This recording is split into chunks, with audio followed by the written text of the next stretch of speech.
কুষ্টিয়া সদর উপজেলার ঐতিহ্যবাহী দুর্বাচারা মাধ্যমিক বিদ্যালয়ে অভিভাবক সমাবেশ ও আলোচনা সভা অনুষ্ঠিত হয়েছে। বুধবার 13 আগস্ট দুপুরে বিদ্যালয় প্রাঙ্গণে এই সমাবেশে শিক্ষার্থী, শিক্ষক, অভিভাবক ও সুধীজনদের উপস্থিতি ছিল চোখে পড়ার মতো।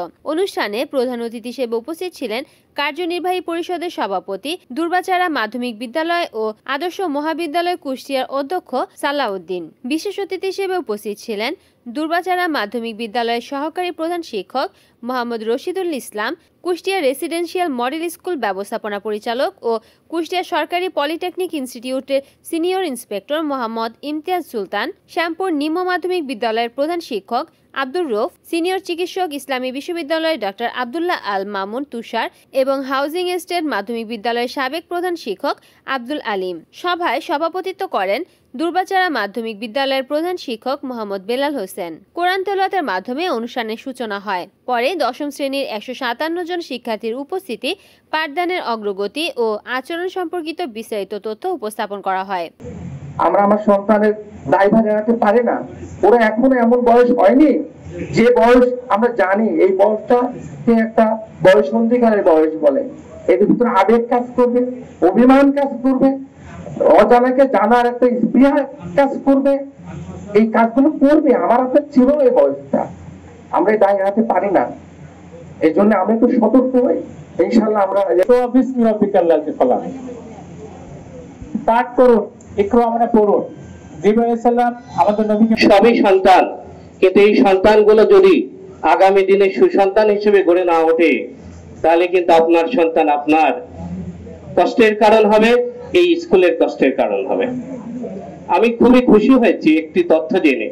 আজকে আমাদের স্কুলের দুর্বাচারা স্কুলের সুযোগ্য সহকারী প্রধান শিক্ষক উনি একটি তথ্য উপস্থাপন করলেন যে আমাদের স্কুলের একজন শিক্ষার্থী এবছর এসএসসি পাস করেছে, যিনি কেন্দ্র ফার্স্ট হয়েছে।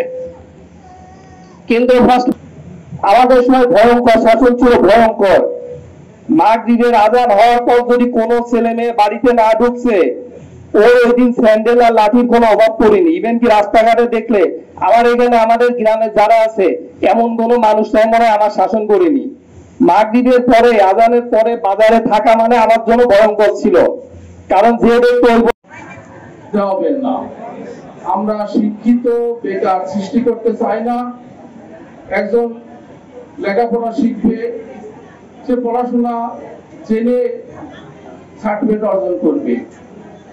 সে আজকে পড়াশোনা করছে, সার্টিফিকেট নিচ্ছে, অথচ তারা কিছুই জানে না। এমনকি গত কয়েক বছর শিক্ষা ব্যবস্থা আমাদের বাংলাদেশে ধস নেমেছে। আপনারা ভালোভাবে জানেন, করোনার থেকে শুরু হয়ে পরবর্তী যে ব্যবস্থা, শিক্ষা ব্যবস্থা, আমাদের বিগত সরকার, শিক্ষামন্ত্রী যেসব উদ্যোগ নিয়েছে, আমাদের বিগত সরকারের এমপি মন্ত্রীরাও কিন্তু সন্তুষ্ট ছিল না। আপনারা অনেকে দেখেছেন যে সংসদে বিভিন্ন এমপি মন্ত্রীরাও এই সমালোচনা করেছেন এই শিক্ষা ব্যবস্থায়। সেখান থেকে সরে আসার জন্য অনুরোধ করেছেন, কিন্তু উনি কর্ণপাত করেন নাই। উনি শিক্ষা ব্যবস্থা হিসেবে গড়ে উঠতে হলে সবচেয়ে বেশি গুরুত্বপূর্ণ দায়িত্ব পালন করে তার পরিবার বা অভিভাবক এবং শিক্ষা প্রতিষ্ঠান মানে শিক্ষক। তার মানে একজন শিক্ষার্থীর পিছনে সবচেয়ে বেশি দায়িত্ব পালন করে অভিভাবক এবং শিক্ষক এবং এলাকার বিশিষ্ট ব্যক্তিবর্গ, সমাজসেবক যারা থাকে, সচেতন মানুষ, তারা কিন্তু দায়িত্ব পালন করে। আমরা কিন্তু সেই শ্রেণীর মানুষগুলো আজ এখানে উপস্থিত হয়েছি। তাদেরকে নিয়ে সামনে আমরা কি করব, আমাদের একটা লক্ষ্য থাকতে হবে।